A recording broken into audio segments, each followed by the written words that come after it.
Welcome everyone, it is our first experience in providing audio analysis of matches. We hope you will be satisfied, so we chose the match of the century between Donald Byrne and American legend Bobby Fischer as our start. It really is the greatest game in history, but before we start analyzing the match, we must know that it was this match that caught the world's attention for the genius of the 13-year-old teenage boy at the time, Bobby Fischer, who won that tournament in 9th place, while Samuel Rajkowski won that tournament. Let's start the match. Byrne started knight f3, try him to play the famous reti defense. Fischer responded unexpectedly by playing knight f6 as the well-known response here was d5. Byrne responds pawn c4, Fischer plays pawn g6 and Byrne replied knight c3. Bobby plays bishop g7, Byrne responds pawn d4. Bobby castles, Byrne plays his bishop to f4.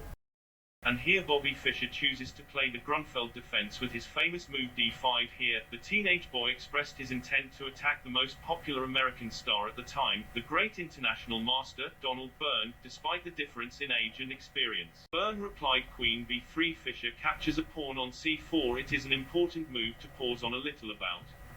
It was Fischer's intention that after Byrne had recovered a pawn with the queen, the development of the white bishop of Byrne would become difficult. And here he played Fischer pawn c6. Its purpose is to defend the pawn as it was attacked by the bishop and the queen. It also has another benefit as it prevents the knight from progressing on a square in the future. Then Byrne played pawn e4, trying to spread his king's bishop, gain space and control the middle.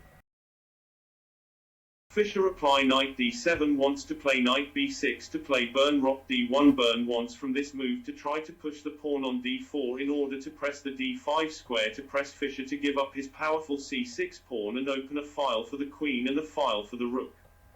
And here appeared the real purpose of playing Fischer knight d7. The expected move of knight b6 was not only intended to threaten the queen of Byrne, but also stops the seriousness of the attack on the d5 square as well.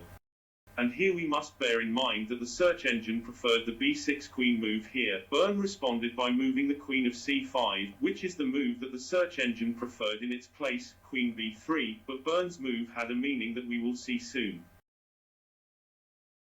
Bobby plays bishop for g4 as for Byrne playing his bishop for the g5, and here Byrne breaks a basic rule of the opening chess rules, which is to play a piece twice in the opening, and what made the matter worse is that his other bishop did not move, which prevented him from castling and protecting his king, who became in the middle of the board vulnerable to attack at any time, an opportunity that Fischer exploited with the ability. But his goal was to harass the king's pawn in e7, and this is where the magic of little Bobby began, offering his first sacrifice and playing knight a4 here. Some may ask why Byrne simply does not capture the knight, and the answer is if Byrne accepts the sacrifice, Fischer will respond, the knight takes an e4 pawn with a double attack on the queen and the bishop, and if Byrne tries to counterattack by taking the e7 pawn, whether with the queen or the bishop, Fischer will launch a devastating attack on him if Byrne captures the queen's pawn. Respond by capturing the Byrne knight on f3 with his bishop. For example, if Byrne completes his counterattack by taking Fischer's queen, Fischer will respond to him by taking his queen with rock on f8, and it will be the best move for Byrne to take the rock with the bishop, and Fischer will respond and take rock with the bishop, but he has the advantage because in this case he threatens the knight on a4, which will force Byrne to move the knight c3, threatens the black bishop, and here the two bishops exchange a rock to capture d8 for Fischer, and Byrne responds, knight captures d1, but Fischer now has the attack and plays Fischer. Rock takes a d4 pawn and takes advantage of Byrne's failure to spread his pieces and has an advantage to win the match. The second possibility here was if Byrne captured an e7 pawn with his bishop, and here we study together the following line of analysis. Fischer will respond by taking the queen of Byrne, forcing Byrne to take the queen of Fischer. Here Fischer plays between move rock e8 check to be Byrne's best response is the bishop of e2 or any other response for Fischer to get his piece back by taking knight on a4. Of course here is not taking the bishop and losing the knight thus. Fischer threatens pawn b2 and the black bishop. According to the search engine, the best move here for Byrne is the bishop g4. And here is a new between move from Fischer by taking knight on f3, taking advantage of the fact that the bishop of Byrne pined and weakened the king suite for him. As we see, then he takes pawn b2, and if Byrne tries to take advantage of the open file by playing rock b1, Fischer has no problem, he plays bishop takes d4. He is not financially superior with only 2 pawns, but is centrally superior with the spread of his distinctive pieces, and his king is safe unlike the king of Byrn. That's why Byrn didn't capture that free knight and play here queen a3. However, Fischer's dangerous move did not go unnoticed. When Fischer exchanges the 2 knight with Byrn, he wins the pawn on e4, and here we must note that Byrn cannot capture the knight with the queen so as not to fall under the threat of a double attack on his bishop and his queen. But Byrn thought he had a counterattack to recover more valuable than his lost pawn by taking an e7 pawn with his bishop, winning a double attack on the black queen and the rook. But Fischer surprised him with the move queen b6 here. Let's see together what will happen to Byrn if he captures this rook bishop. Fischer will take the bishop, threatening the white queen, and if Byrn played here his best move, according to the search engine, which is queen b3, Fischer will have 2 moves, the first of which all analysts have seen from the past, and Fischer himself confirmed that he was going to play it, which is rook e8, threatening a discover attack. The second move recently proposed by search engines is the knight captures pawn c3. Let's see together the analysis of the first move rook e8. After Byrn has exchanges the queens, he'll have 2 choices. The first is to play rook d3, which is the move that the search engine prefers, and therefore loses his rook immediately after Fischer plays knight g3 discovered check, and perhaps Fischer can come up with knight, and in this case he is superior. Byrn's second option is to play rook d2 to protect his bishop. Then Fischer continues to attack and plays bishop b4, threatening to attack by discovered check again, and here's Byrn's best response is to play rook b2 to capture the bishop. Fischer capturing the bishop of Byrn on e2, giving a discovered check to Byrn takes bishop of Fischer. Fischer respond once again knight g3 discovered check, regaining his rook and winning.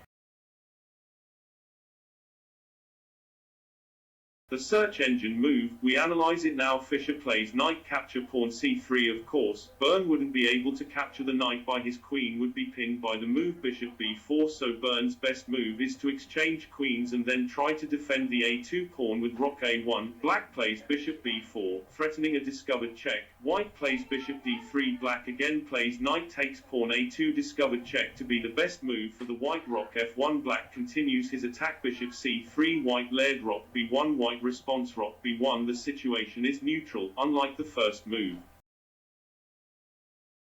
That's why Byrn did not capture the rook and played bishop c4 here, in order to try castling.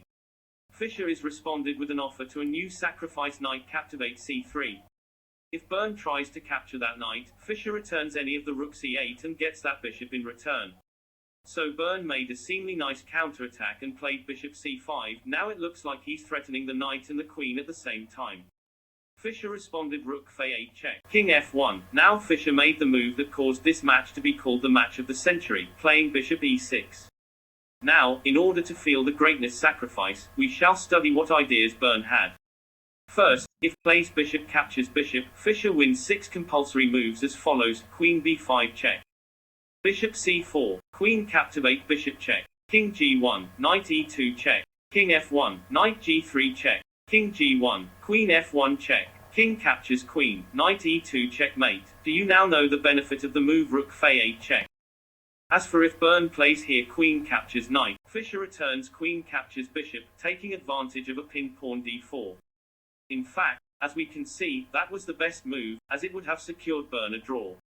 But Byrn here chose to play bishop captures queen, to which Fischer responds with the most beautiful plan in history, and begins it with a move, bishop captures bishop check, king g1, knight e2 check, king f1, king captures d4 check. Is this move meaningless? We will see shortly. King g1 is now again, and with another analysis we know the value of the move rook f8 check.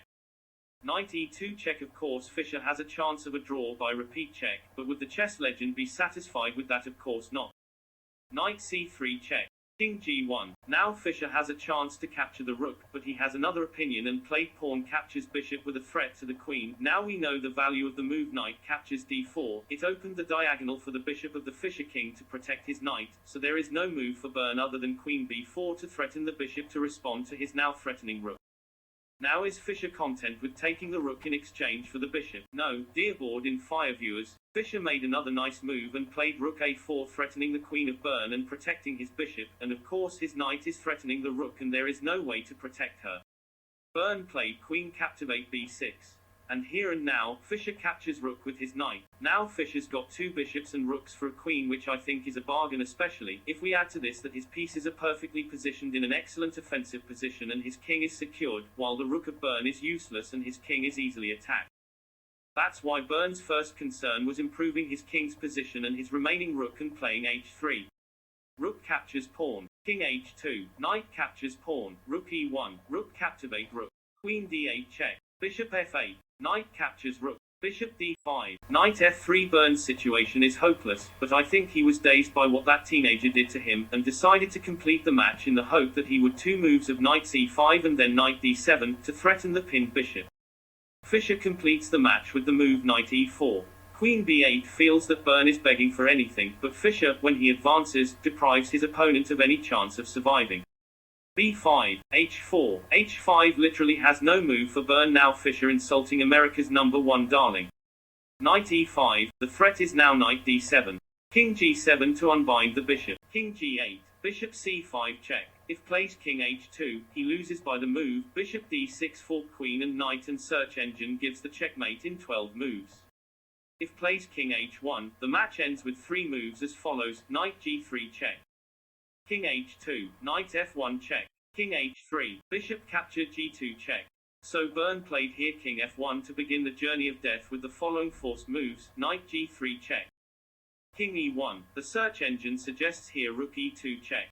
King d1, bishop b3 check. King c1, bishop a3 check. King b1, rook e1 checkmate, but Fischer played here bishop b4 check. King d1, bishop b3 check. King c1, knight e2 check. King b1, knight c3 check. c1, king rook c2 checkmate. Frankly, it is one of the most amazing matches in history. It deserves to be the match of the century. As I told you earlier, Fischer could not win the championship, but he won it for the next 7 years until he stopped participating in it.